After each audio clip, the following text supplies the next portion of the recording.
तो इलास्टिसिटी का ये सम है, सम आराम से पढ़ो।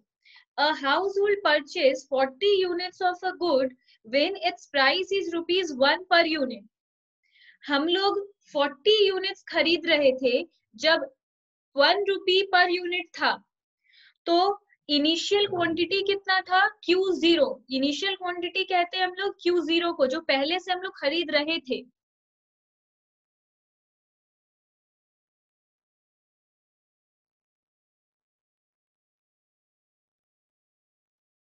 और इनिशियल प्राइस होता है P0, मतलब जब 1 रुपया था।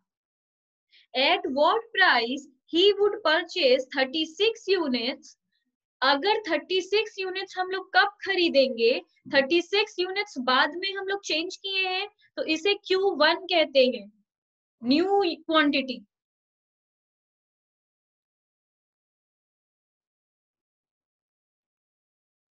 कितना प्राइस हो जाएगा जब हम लोग 36 यूनिट खरीदने लगेंगे?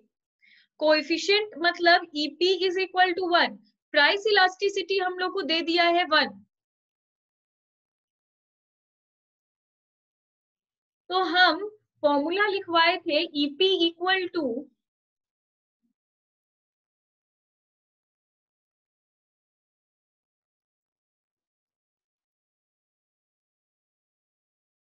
तो फॉर्मूला था हम लोग का del Q by del P into P by Q. तो इन सब की जगह हम लोग को वैल्यू बैठाना होगा। डेल क्यू का मतलब होता है चेंज इन क्वांटिटी।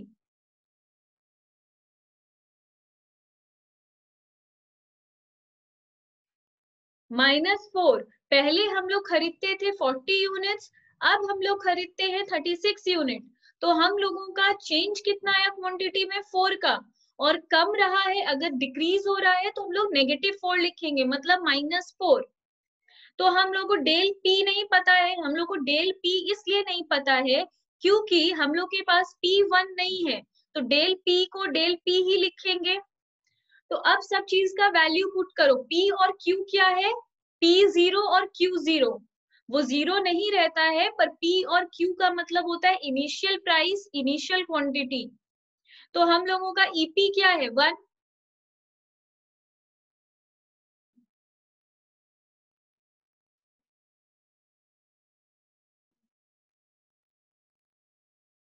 तो हम लोग कुछ ऐसा लिखेंगे, 1 डेल क्यू की जगह -4। डेल पी हम लोग को नहीं पता, इसलिए डेल पी इनिशियल प्राइस कितना था? 1। इनिशियल क्वांटिटी कितना था? 40। इसको सॉल्व करो।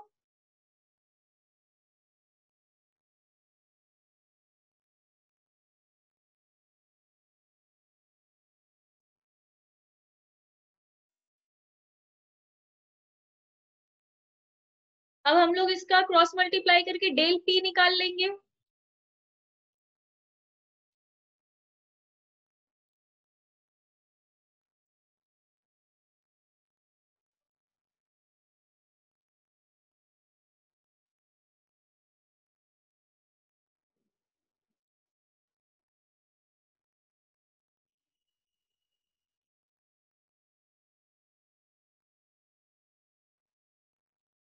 अब हम लोग का प्राइस, अब हम लोग का डेल पी कितना आया है? डेल पी आया है -0.1।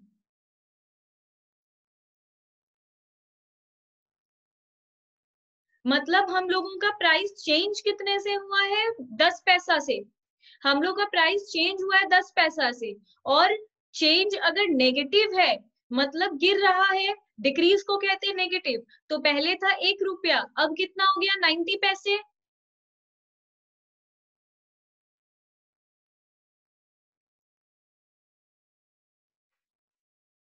तो हम लोगों का न्यू प्राइस कितना है? 0.90। अब ये वाले सम में देखो हम लोग को क्या दिया है।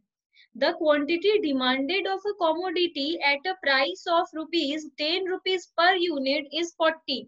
जो शुरू में इंफॉर्मेशन रहता है वो इनिशियल रहता है। तो 10 रुपया में हम लोग 40 यूनिट खरीदते थे, तो ₹10 क्या है? P0।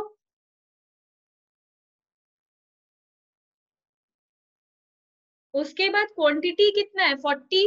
तो Q0 मेरा कितना है? 40। It's price elasticity of demand is -2।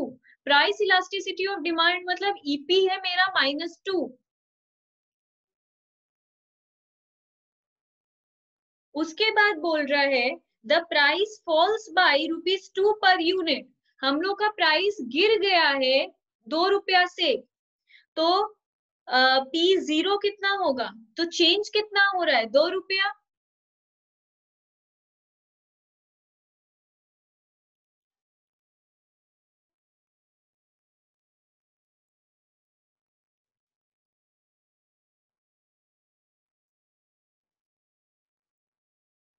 तो बेसिकली हम लोग का इनिशियल प्राइस है 10 रुपया, जिसको हम P0 लिखे हैं। इनिशियल क्वांटिटी है मेरा 40 यूनिट्स, जिसको हम Q0 लिखे हैं। It's price elasticity of demand is -2। Price elasticity मतलब ईपी, ईपी मेरा -2 है। The price falls by ₹2 unit मतलब मेरा प्राइस गिर रहा है 2 रुपए से, तो ये चेंज है, तो इसको हम डेल पी लिखे हैं, डेल पी -2। क्यों? गिर रहा है, गिरता है, डिक्रीज होता है तो माइनस लगाते हैं, इसलिए -2। तो नया प्राइस मेरा कितना हो गया? पुराना प्राइस था मेरा 10 रुपया, 2 रुपया से प्राइस गिर गया है, तो नया प्राइस, न्यू प्राइस कितना हो गया? 8 rupees. Calculate the quantity demanded at the new price. तो हम लोग को Q1 निकालना है, न्यू प्राइस निकालना है। तो अगेन ये जो फॉर्मूला है इसमें सब कुछ पुट करेंगे, डेल Q निकालेंगे।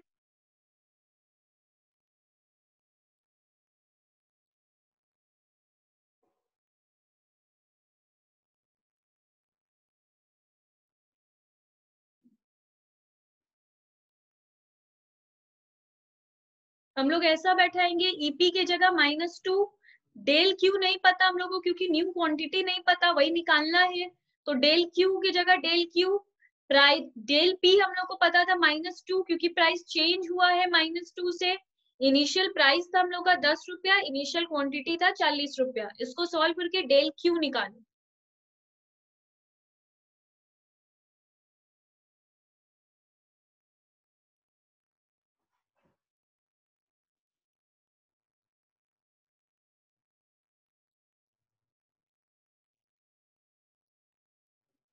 हम लोग का डेल क्यू कितना आया? 16। तो हम लोग का डेल क्यू है 16। अब एक चीज सोचो, ये पॉजिटिव है मतलब बढ़ा होगा। हाँ, हम लोग का डेल क्यू अगर 16 है, सिर्फ 16, -16 नहीं है, 16 है मतलब पॉजिटिव है, तो बढ़ा होगा। पहले क्वांटिटी कितना था? 40, अभी कितना बढ़ के हो गया होगा? 56।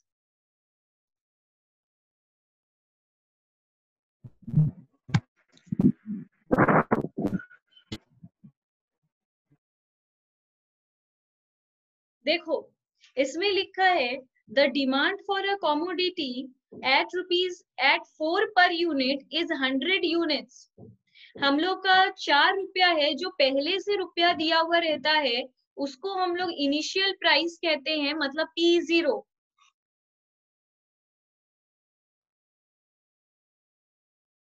तो P0 है हम लोग का 4 रुपया, इज 100 यूनिट्स।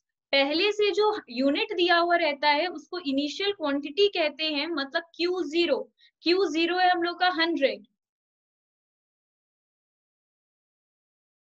उसके बाद बोल रहा है it's demand falls to 75 units. हम लोगों का डिमांड गिर कर कितना हो गया? 75 यूनिट्स। पहले हम लोग कितना खरीदते थे? 100 यूनिट्स। अब हम लोग कितना खरीदते हैं? 75 यूनिट्स। तो Q1 है हम लोगों का न्यू क्वांटिटी, Q1 75।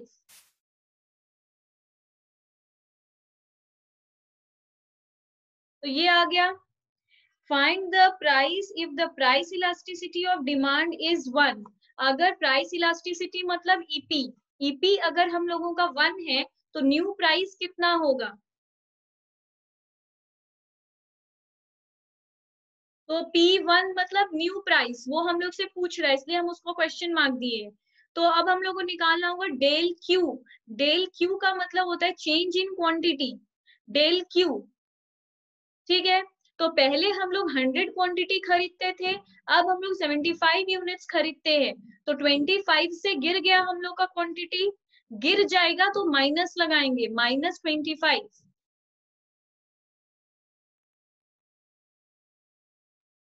अब हम लोगों को डेल पी नहीं पता है। क्यों नहीं पता है?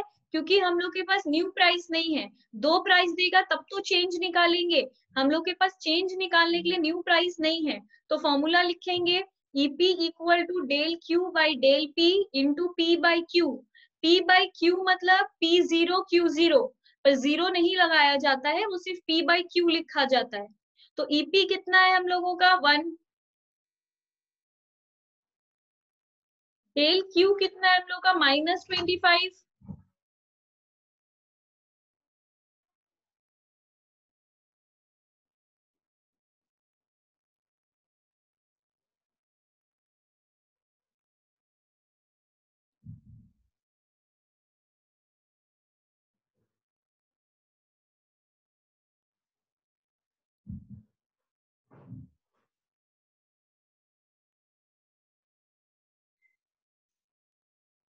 तो बेसिकली हम लोग का डेल पी कितना आ गया इसको सॉल्व करने के बाद? -1। -1 मतलब पहले प्राइस जितना भी था अब उससे कम है। तो पहले था 4, अब है 3, 1 रुपया गिर गया।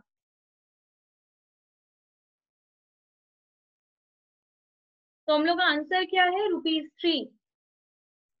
इसमें देखो हम लोग का ईपी पूरा सॉल्व करके क्या आ रहा है हमको नहीं पता, आप दोनों कर रहे हो कि नहीं, इसलिए मैं बता दे रही हूँ। यहाँ पे हम लोग का क्यू पी जीरो है 50, पी वन है हम लोग का 30, तो डेल पी आया है 20 क्योंकि चेंज 20 का हुआ है। क्यू जीरो है 200, क्यू वन है 220, तो चेंज हुआ है अगेन 20 का। बोल रहा है ईपी निकालो, तो फॉर्मूला में सिर्फ पुट कर रहे हैं।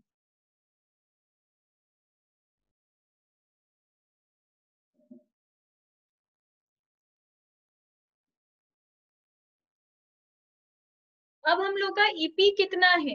ईपी हम लोगों का लेस देन 1 है क्योंकि 0.25 है, तो ऑब्वियस सी बात है ये 1 से कम है। लेस देन 1 को अगर हम लोग का प्राइस इलास्टिसिटी 5 तरीके का था।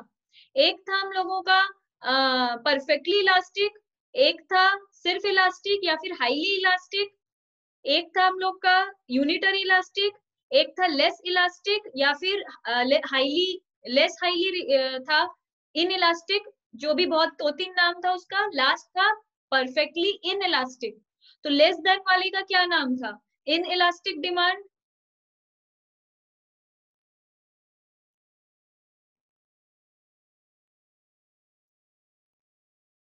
तो हम लोग ये कंप्लीट आंसर लास्ट में ऐसे लिखकर छोड़ते हैं, एमसीक्यू आता है तो इन इलास्टिक डिमांड में टिक देते हैं। इसका दूसरा नाम रिलेटिवली लेस इलास्टिक है, ये सब इसका नाम है, तो वो याद रखें। दूसरा क्वेश्चन दिया है, a consumer buys 50 units of a good at ₹4 per unit। हाँ, तो हम लोग इसी फॉर्मूला से इसको कर लेते हैं। क्यू जीरो है हम लोग का 50, कि पी जीरो है हम लोग का 4 और क्यू वन है हम लोग का 100। तो डेल क्यू कितना होगा? डेल क्यू होगा हम लोगों का 50।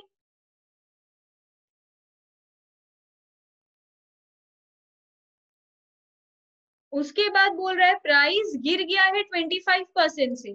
तो पहले प्राइस था 4 रुपया, अभी -25% उससे माइनस कर दो, या तो 4 का 25% निकालो और माइनस कर दो। तो 4 का 25% होता है 1 रुपीज। तो पहले था 4 रुपया, अब है 3 रुपया।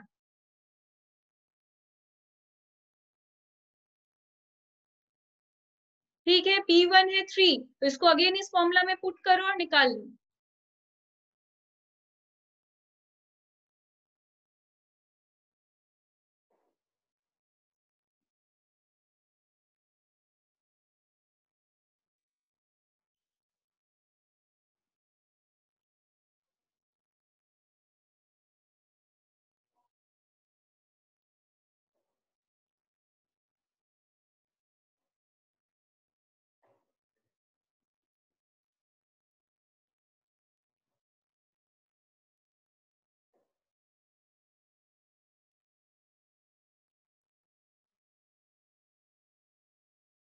तो ये हम लोगों का 4 आया, 4 का मतलब होता है ग्रेटर देन 1, इसलिए ये आया है इलास्टिक डिमांड। इसमें बोल रहा है हम लोग को at a price of 4 rupees per unit a consumer buys for 50 units of a good. तो P0 है 4 और Q0 है हम लोग का 50। The price elasticity of demand is -2। तो हम एक बार माइनस लेकर करते हैं, अगर आंसर नहीं मिला तो हम 2 लेकर कर लेंगे। एक बार मेरे को EP -2 लेने दो। उसके बाद बोल रहा है how many units will the consumer by eight a price of 3 rupees. अगर P1 हम लोग का 3 रहे तो कंज्यूमर कितना खरीदेगा, मतलब Q1 क्या आएगा।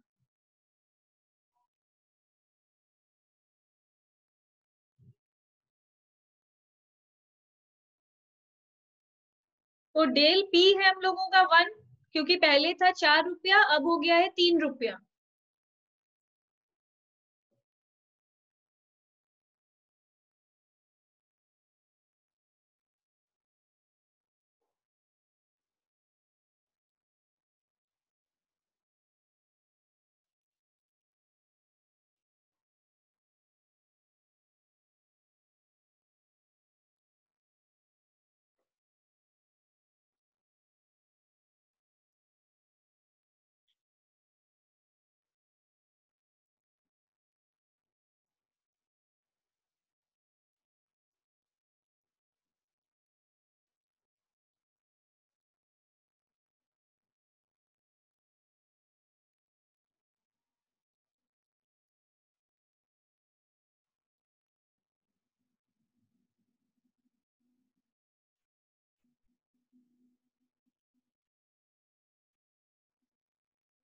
हाँ, इसमें हम लोग का डेल Q आ रहा है 25। तो बोल रहा है पहले हम इसमें पूछ रहा है how many units will the consumer by. ये हम लोग का डेल Q आया है। डेल Q मतलब इतने से चेंज हुआ है। हम लोग पहले खरीदते थे 50, अब हम लोग खरीदते हैं 25 कम, मतलब 25। तो न्यू प्राइस है।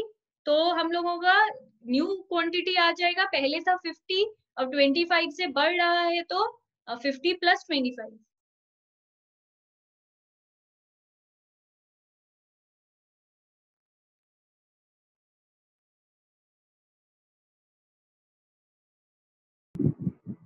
इसमें बोल रहा है the price elasticity of a good is 0.5, मतलब EP है हम लोग का 0.5।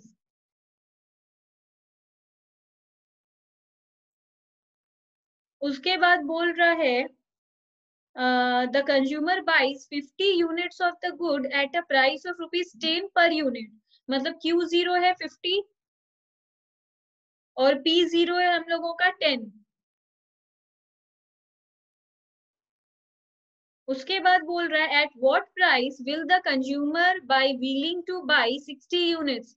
P1 कितना होगा जब कंज्यूमर 60 यूनिट्स खरीदेगा, मतलब Q1 है 60।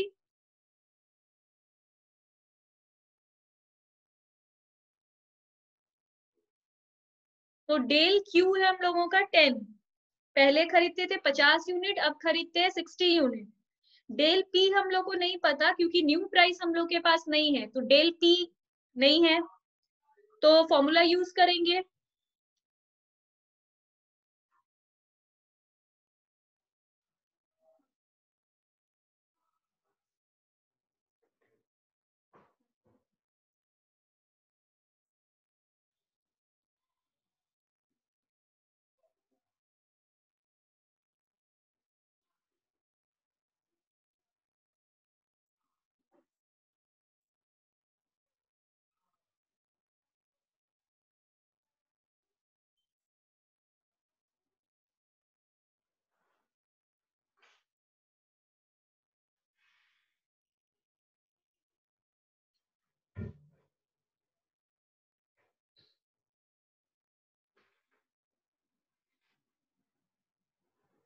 इसमें हम लोग का डेल P आ गया है 4, मतलब पहले हम लोग खरीदते थे, पहले हम लोग पे करते थे 10 रुपया, अभी हम लोग 4 रुपया कम पे करेंगे। कैसे कम करेंगे ये कैसे पता चलता है, देखो अगर हम लोगों का क्वांटिटी बढ़ रहा है, मतलब अगर क्वांटिटी बढ़ रहा है, डिमांड बढ़ रहा है तो प्राइस कम रहा होगा। लॉ ऑफ डिमांड में हम लोग ये पढ़कर आए हैं कि अगर डिमांड बढ़ता है तो प्राइस कम रहा होगा। तो क्वांटिटी हम लोग का इंक्रीज हुआ था 50 से 60, तो प्राइस हम लोग का गिरेगा। 10 पहले था, 4 रुपए का चेंज आया है, मतलब अब 6 रुपया हो गया है। तो हम लोग का P1 है